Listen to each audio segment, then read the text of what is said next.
My name is Treneer. I'm the Chief Executive of Christian Publishing and Outreach, which is confusing because it has publishing in the title and we don't actually publish books. What we do is help churches in the way that they communicate. And that has obviously changed a lot in the 60 years since CPO was set up. It was set up by 3 graphic designers who looked at the church and thought, how could the church reach people better? And back then it was good posters, good graphic design, and that's changed a bit, hasn't it? We've been hearing all day about how actually we need digital tools to reach our communities. So can I just get a quick show of hands? Who here is specifically looking at essentials of digital evangelism and thinking social media? Okay, it's probably about half of you. And for the rest of you, are you thinking websites and other things? Some of you thinking church websites as well. I'm going to mainly talk about social media, but actually a lot of it applies to church websites. One thing I would say about church websites is that if you go onto a church website and you can't see what it means to be a Christian, then your church website is missing something. Church websites are shop windows for the church. But where we're going is this. Oh no, I'm sitting on my computer. Right, we're going to talk about how our faith is visible. We're going to think through the challenges. We're going to think through the message. And then what we need to do sometimes is simply to choose to share. We need to be pastoral. We need to pray, demonstrate community, and finally, tell your story. Okay, so CPI I mentioned. There's a question here of, are our typical ways of reaching out, evangelism, the kind of flyers through the door, an invitation, is that in some way competing with what we think of as digital means? And it's really important to understand that it's both. It's posters and Facebook banners. It's how we, these are pages from the CPO website, and it's recognizing that as churches, when we think about how to reach out at Christmas, for example, we're beginning to think about Christmas, we need to think not just in terms of traditional means of evangelism, but in terms of digital means as well. So you have the whole campaign. You have websites, you have prints, you have the whole lot in one space. We started asking people back in 2011. We just had a really open question. How does your church normally invite people to events? And we didn't give any suggestions. It was completely open-ended responses. And back in 2011, 7% mentioned Facebook. Or social media in some way. By 2016, that had gone up to 40%. And that was a survey of about 5,000 people over that period of time. Now, that would be even higher. And churches who have a website probably have Facebook as well, and it's just such an effective way of inviting people. I don't know if who's seen this picture or heard. Do you know what this refers to? So the Catholic Church, in fact, the Vatican, have launched a Jesus version of Pokemon Go. So we were hearing about augmented reality, and there is actually a game, it's an app called Follow Jesus or something. We'll have to, but that's the Pope. Follow JC, that's it. Have you tried it? Follow JC Go. But isn't this interesting that even the Pope, and he's a huge fan of digital evangelism, actually. It's really interesting what he says about it. But he is investing very, very publicly in augmented reality in new ways that the church can reach people. If you put digital evangelism into Google, you'll get horrible images like this. Digital evangelism is a phrase that is used to talk about championing a brand. It's nothing to do with Jesus. So this was a slideshow that a brand agency had put up. When you represent your customers' feedback, build for company-wide visibility, become a brand sentiment gauge, and a million other things. Talking about digital evangelism. Or perhaps when we think of digital evangelism, we think of the funny side of it and memes like this. So I was like, I'm the Son of God, and they were like, no way. And I was like, Yahweh. Is that digital evangelism? Yeah, I heard a yeah.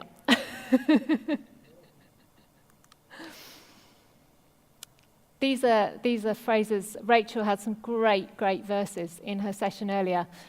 These are some phrases from the Bible. Maybe if you're next to somebody or near somebody, if there's one of those that just jumps out of you when you think about online evangelism, tell the person next to you which of those jumps out at you.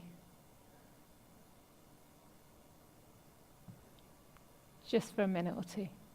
Less than that.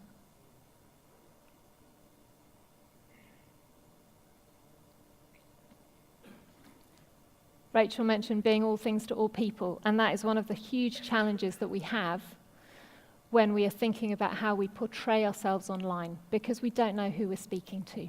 And that's the fundamental difference, and often the fundamental tension in how we think about how we relate. Here's a challenging question. If somebody only knew you from your social media, could they tell that you were a Christian? And in terms of churches, if somebody looked at your church website, could they discover from that what Christianity is all about? It's surprising sometimes the answers that you get when you ask those questions. Do you know who you're speaking to? Rachel talks a lot about audience, and a lot of these sessions have really gone back to this question of what is it that we're saying and who are we saying it to? Because when you look at how Jesus related, it was personal, and that's hard when you don't know who is reading your stuff. But what we can do is think, well, how can I be the light of Christ in that setting? Just as I would be in my workplace or in any other setting. Think about whether some people would describe themselves as having a behavioral code in the way that they relate online. Even having a strategy, this is who I am specifically trying to speak to. Am I using jargon or am I inviting conversation? We have so much Christianese, don't we? We have so much weird language that we can ditch when we're trying to reach out. We have a fear of a negative reaction. Now, there was a really interesting piece of research that was done through by David Jars last year called Faith in Social Media, and this is what he found out.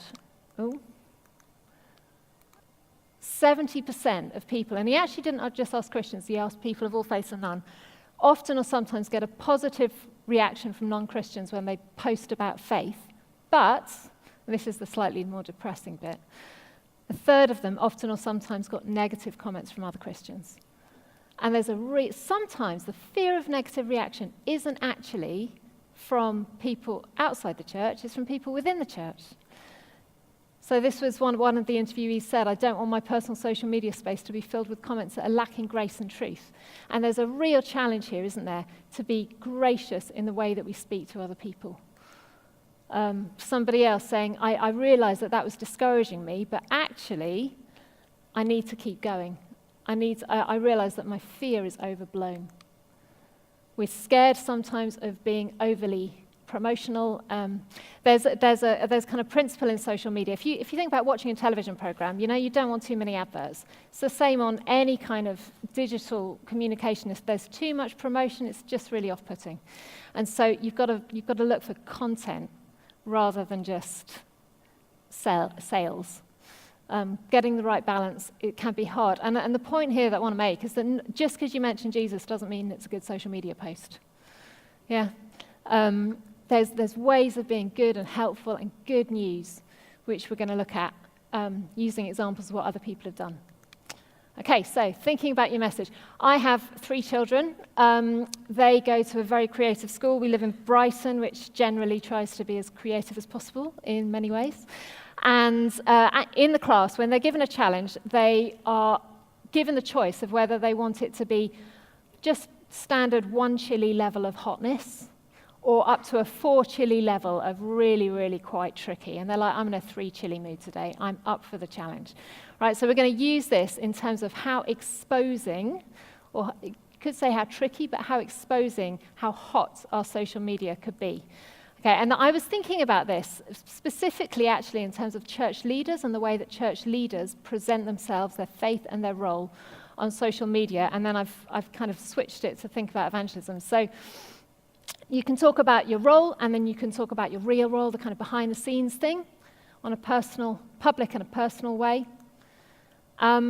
this phrase, my late dad used to describe himself as a card-carrying Christian. He worked at the BBC. He was surrounded by people who were very, very skeptical about Christianity.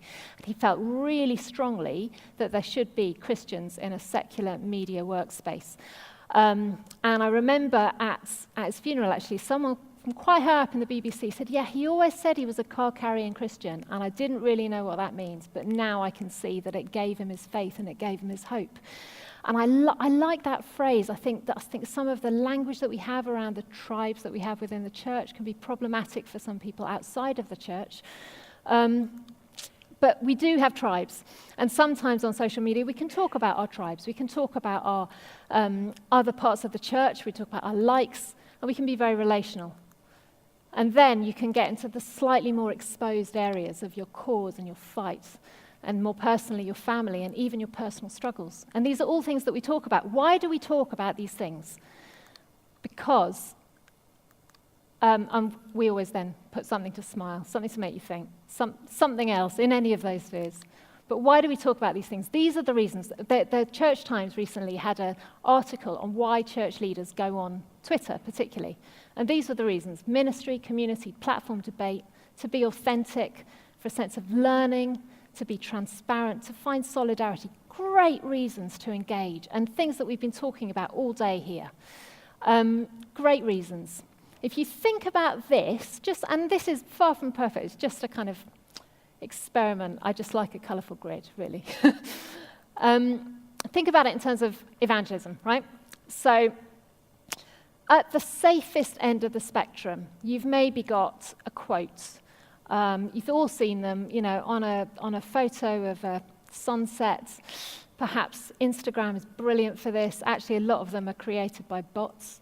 Then you've got a testimony. At the other end, right, at the kind of for chilly end, you've got people who are out there with the apologetics, out there with big questions about faith, even expressing their personal doubts, opening those kinds of conversations.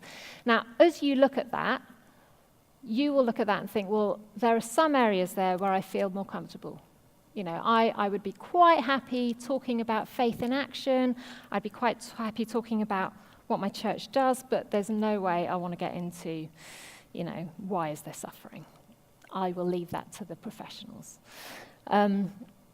Actually, there's a bit where we need everyone. This is what we were talking about earlier. We need everyone to play their part in using all of these areas to speak about our faith, right? So if we're going to play a game of Tetris now with this.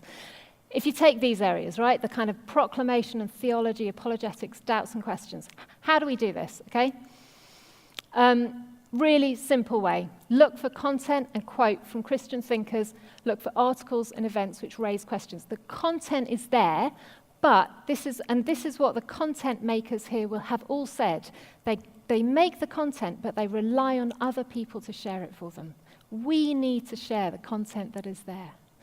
We need to share the content that is there. These are some ways that people have introduced this in a way that doesn't feel too natural, too unnatural rather. I saw this, what do you think? Although I describe myself as a Christian, I have questions, even doubts. I found this helpful. I heard this, it's worth a listen. Message me if you want to discuss it. And sometimes that's quite helpful, isn't it, to take something out of the public sphere into the private sphere for that conversation. So here's the question to take away with. Who could you follow so that you can share their content? And I'm going to give you some examples later on. So Glenn Scrivener made this video about Halloween.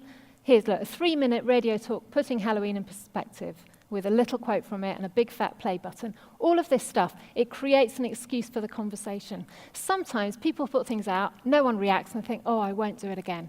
Doesn't mean they haven't noticed, doesn't mean they haven't watched it. You might need to do it quite a few times before they say, that video that you put on Facebook, can I just have a conversation about that? We know, don't we, that 1 in 5 people want to have these conversations. It's creating the excuses.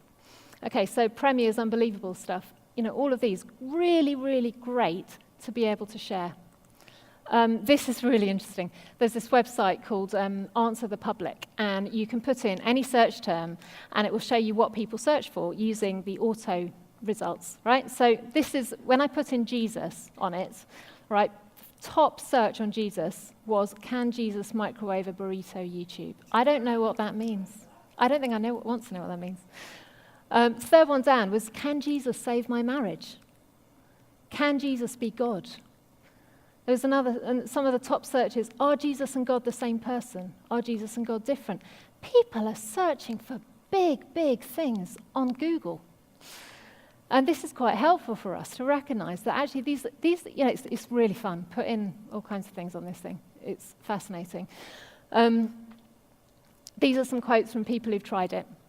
Okay, so this was someone who said, I was encouraged, I shared something about miracles. I said, if anyone wants to find out more, message me. And two of the three reactions came from non-Christian friends. There was somebody else who put something on Twitter about sharing her faith, and there were lots of responses.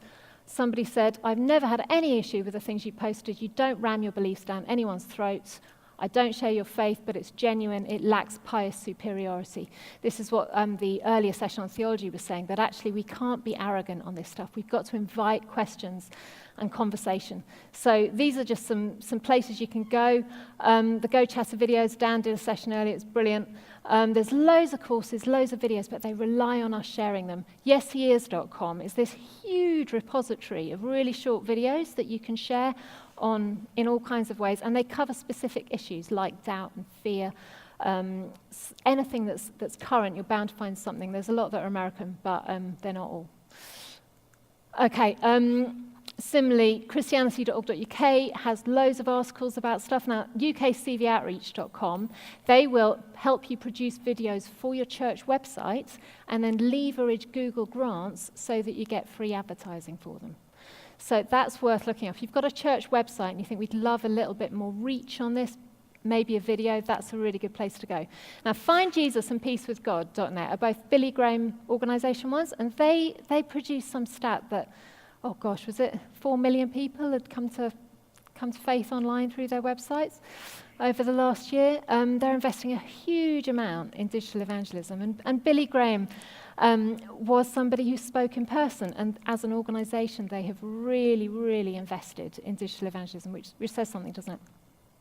Okay, so that's your first piece of the Tetris, right? Prayer and personal spirituality. This is where, actually, we know as Christians, people are hungry for prayer, and they're fascinated by spirituality. And sometimes we talk about it in a way that maybe doesn't meet where people are where people are searching. So there was a phrase that Rachel used earlier. She said, listen and notice. You know, that's so important. We need to be the ones who say, I'm really sorry to hear, I will be praying for you. I haven't got an answer, but what I do know is this. Be a peace builder. Be the light of Christ wherever you find yourself online. There's a responsibility there. People have that expectation that we will be the ones who will care more than others. This was a quote from somebody else who was interviewed. Several people who aren't Christians contact me privately and asked me questions or asked for help with problems. Said they felt able to do so because of the things I'd said about my faith on social media. It opens that opportunity for that conversation. Encourage spiritual practice, right? So 55% of people who post about their personal faith get a positive reaction. This was one from Peter Greystone recently. He just put rare, but he often tweets about theatre and various things. He put, this morning's daily prayer had these words, you are the God of the lowly, helper of the oppressed, upholder of the weak. That controversially is why I'm a Christian. Come and get me. And he's inviting a conversation there, but what he's doing as well is demonstrating, I'm a Christian, I pray in the morning, it's what I do. We talked about Alexa and the voice, do a video of Alexa doing the morning prayer. Talk about your personal spiritual practices. So that's a little taster on prayer and personal spirituality. Right, some of the ministry and community stuff, and this is where we overlay with church as well. Now, local Facebook groups. One of the sessions earlier, apparently there's 200 million Facebook groups, and churches have less than 2% of them, I think it was. Tiny, tiny, tiny number. But Facebook groups are so active, particularly in local areas. If your church wants to reach your local community, get involved in the local Facebook groups. You will be amazed at the amount of conversation that's there, and they are growing in popularity. Like and follow your church. Talk about it offline as well. Create church videos and photos. And if there's other churches in your neighborhood, publicly encourage them as well. It's amazing what a witness it is when churches are really nice about each other, when they're not in competition on social media. That has a huge impact. I think God honors it. Nationally, support Christian charities. See stuff, celebrate stuff. It's showing joy. We talked earlier as well about when you take photos of faces of people looking genuinely happy. Hopefully they do look happy. Helps when they do. Okay. Here's some little phrases that people have used. Love my church. Did you see this documentary? I've signed this petition. Little things, and you will have far better ones than these. But practice ways of talking about your church in a completely normal way. This is my family. This is my community. This is what we do week by week. This is what happens on a Sunday. Invite people to things. These images you can download for free off the CPO website. There's loads more as well, and there's loads of Christmas ones as well. And they've been sized for Facebook and Instagram. Are you around this Wednesday? We've got a free course. Let me know if you're interested. Send me a message. Come and sing carols this Christmas. There'll be mince pies. Put it on as a Facebook event. On your website as well, you'd be astonished the number of church websites that don't have the really, really basic information of this is what's happening, this is what time it is, this is where you park. Which is a big issue because I live in Brighton, so there's nowhere to park. But just the really practical information, it helps people. Anything that breaks down barriers is worth doing. Okay, using hashtags. I get asked so often on social media training, what is a hashtag? But I'm going to give you some examples in a minute. It's basically like a folder in a filing cabinet. So it puts everything in one place. The great thing today for so many people who can't come to this conference is that they can follow the hashtag and they'll see what everyone is saying. It's so useful. So when you are using hashtags in your posts, so if you're going to put up a verse and a picture, these are some examples, explain why it means something. It's going that extra step. So great, put a verse on Instagram, but say why it means something to you. Say where you saw it. Put some words from a quote from a talk, and then maybe a link to the whole talk so they can listen to it. There's loads of ways that you can create images. Canva's we mentioned. Canva is amazing. YouVersion, you can take a verse, put a picture on it. Adobe Spark is amazing. So many ways of doing it, and it makes it visual, and people are far more likely to look at a picture than read the words. And they're also far more likely to watch a video, actually, as well. We'll talk about that. Here are some hashtags that people have used. Some of them are linked to campaigns. Some of them are just popular. And actually, if we can jump on that stuff, that's great. Mindfulness has one meaning in one context. It has another in another. But actually, all things to all people. Bible has such enormous wisdom, and people are hungry for that. Don't assume that people don't want to know. They do. They do. They're curious. Finally, okay, this is the last time the whole grid's going to be up. Testimony, talking about our story. And by that, I don't necessarily mean, so once upon a time I was a drug dealer, and then I met Jesus, and now I'm perfect. Not that kind of testimony. I mean the little stories of what goes on in our everyday lives, which we can talk about. Answers to prayer, all kinds of things. This was actually the quote that we had earlier. Oh no, it's a different one. This was somebody who was interviewed. Non-Christians or discouraged Christians who's lost their way appreciate contact because they find something positive and helpful that encourages them to look to God afresh. Sometimes just by talking about the impact that our faith has on our lives, it encourages people to think about their own faith. So look for everyday miracles, share answers to prayer. Threads in Twitter are really handy for this because you're not limited to the small number of characters. You can tell a whole story. Facebook Live, they only need to be 30-second videos. Here's some phrases that people have used. Sometimes people ask me where I go to church. This is why. I don't normally talk loads about my faith, but today this happened. Anyone's going to read that, right? My faith has given me strength. It's sometimes the little things that can give great courage. And I wanted to get up a couple of people who have tried this out in various ways. So Jules Middleton is lives down the road from me, actually, in Sussex, and does lots of stuff on Twitter. And should we give Jules a clap? 'Cause it's very good for her. Thank you. Hey. I made some notes. Hello.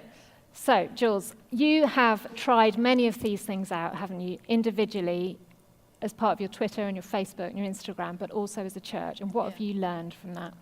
Yeah, so many things. I think really important what you were just saying about tell your story. So it's really easy to just think what we experience in the everyday is not that important, but actually it is the little stories. Big testimonies are amazing, but actually just saying, I prayed for this person today, or like, was it Peter who tweeted about his prayer that morning? Actually, it's the little things in the everyday that are more accessible to people. So, if I read someone's testimony and they've been saved of, having been a drug dealer or whatever, it's going to be like, wow, that's going to stay with me.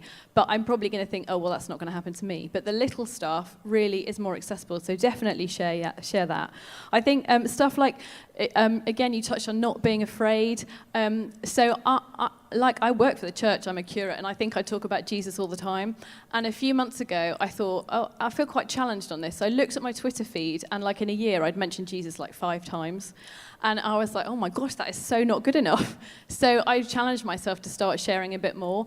And I think that again, that it's good to challenge ourselves. Like, how are we doing that? How are we actually talking about our faith in the everyday? So I just came up with the little hashtag Team Jesus. And the first thing I did was I shared my testimony in 10 tweets. So, break it down into the simple stuff. And again, I just try and keep doing that just to kind of share. I think it's good to ask yourself, what are you good at? So actually, what are your gifts? Are you a creative type? Are you a writer? How can you use that to share online? So really silly example, another curate who's a guy called Fergus Butler Gailey, who some of you might follow on Twitter. So he tweeted, I think it was last year, was doing some stuff about eccentric clergy in the Church of England, got some interest, now has published a book on it. Anyway, the reason I tell you about him is because yesterday he did a series comparing previous archbishops of Canterbury to flavours of crisps. Now, I know this sounds really random, but go with me. So it's quite funny if you're into church history. If you're not, it probably sounds random. But some of the replies to those posts were really interesting. And there were several atheists saying, I'm an atheist, don't even know why I follow you, but love this kind of stuff. It's really great. And so he is just using what he's good at, coming up with random stuff like that, and people enjoy it. And you never know when one of those people listening is going to go, oh, okay, he's someone that I can go to and ask about, actually who Jesus is. Last thing I just wanted to say is about your attitude. We should have exactly the same attitude online as we do in person. We're supposed to be Jesus' hands and feet. It should be exactly the same in a digital sense. A few rules that people share quite commonly are things like don't share posts when you're high emotionally or low emotionally, because you'll probably come across as, if it's anger, for example, you'll come across as too angry. Don't post after 9 p.m. or after a glass of wine. Both of those I fail at on a regular basis. But it does help you to just think, okay, I just need to probably just take a check on actually what I'm sharing, and is this godly? So I think in Sam Hale's session earlier, he was saying about, quite often he writes out a tweet and then deletes it because he realizes it's probably not a good thing to share. So just try and remember to be Jesus as well online as well as in person. Yeah, there was a really great article, actually, that the Bible Society posted yesterday. I put it on my Twitter, which talked about this. And Elizabeth from Theos, who's such a great thinker on this stuff, said that at one point somebody reacted quite negatively, and she was really tempted to write something, but instead just put away her phone for 4 days until she had sufficiently prayed herself into a point of being able to respond in the way that was right. She used this great phrase, connect before you correct. It's a bit like the youth groups. They say people don't care what they know people don't care what you know until they know that you care.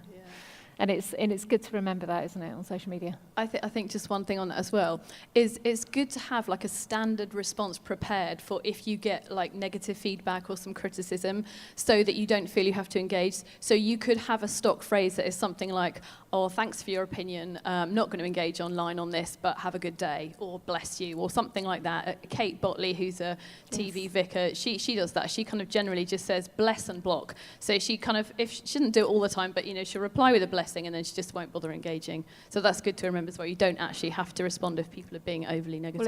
Well, it's the Bible thing about not engaging in foolish arguments, isn't it? Thank you, Jules. Really helpful. And then I have somebody else up as well. Dan is going to join us quickly. Dan is possibly one of the most enthusiastic people I've ever met about sharing your faith on video. And so, Dan, what have you learned about sharing your faith using video? Just do it is the first thing. Is just don't let anything stop you. Now, I brought up my camera. Can you hold that? Yeah. And I didn't start because I wanted that. And I didn't get that. I only got that through an answer through prayer. When I realized that I'm a curate as well, so I don't get much money, my phone was just good enough. I started with this, and I pointed it at my face, and I started speaking, and I just tried to be myself, and just to find out who God was calling me and what to do. And one of the biggest things that I've learnt is just start. Now, this setup here, right, with my phone, which was on my contract, and these things, it cost me about £10 in total. That, £900. You don't need that. I've been through my old videos and realized, wow, these are just as good. It's about knowing that you're called to this and that God's called you, and you do your videos. And I think one of the most important things is do it, give it over to God. Give it over to God, because I got videos out there from a year ago that I cringe at because I was learning. And I'm just like, but those videos speak to people. And it's really important to leave it and give it over to God and pray over that. But be genuine, and I think really understand who God's calling you to and what. Don't try to reach everything online, because that's really hard. Find your niche. Yeah, and there's this point here of respecting others who have a different approach. We can't all do everything, and some people's style just doesn't sit comfortably with us, and that's okay. But we can still lift others up, and we can still give God the glory. Now, we thought we might make everyone do this. Are we going to do this? Yes. Okay, so you're going to hate this, possibly. But when else are you going to do it? So if you've got a phone, point it at yourself that way round. I've not done this before. You're going to video yourself just saying a couple of sentences, just because it's good to have a go. Okay, and we're all going to do it at the same time so no one can hear you.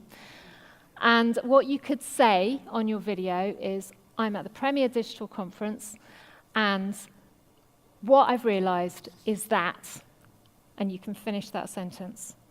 One thing I've realized is, okay, I'm at the Premier Digital Conference, and one thing I've realized is, and finish that sentence.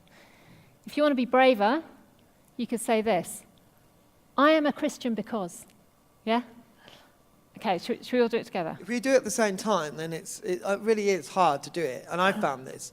But if you just do it, just do it, start. What we want you to don't do, need to share it with anyone. Yeah, we just want you to do it, just to get out. So point, and I'll do it as well. And the funny thing is, I used to work in retail, and you come up with a script. And so you get so used to it, you grow in confidence with this. So this is just for you guys to say, right, we're going to do it for the first time. So you ready? We're going to do it together, okay? So I'll follow. I'll start and you follow, okay? So Okay. go. And you lot are in mine as well. So hi, my name's Dan. I'm at the Premier Digital Conference. And what I've realised is Christian, that and I I really really do want to encourage people.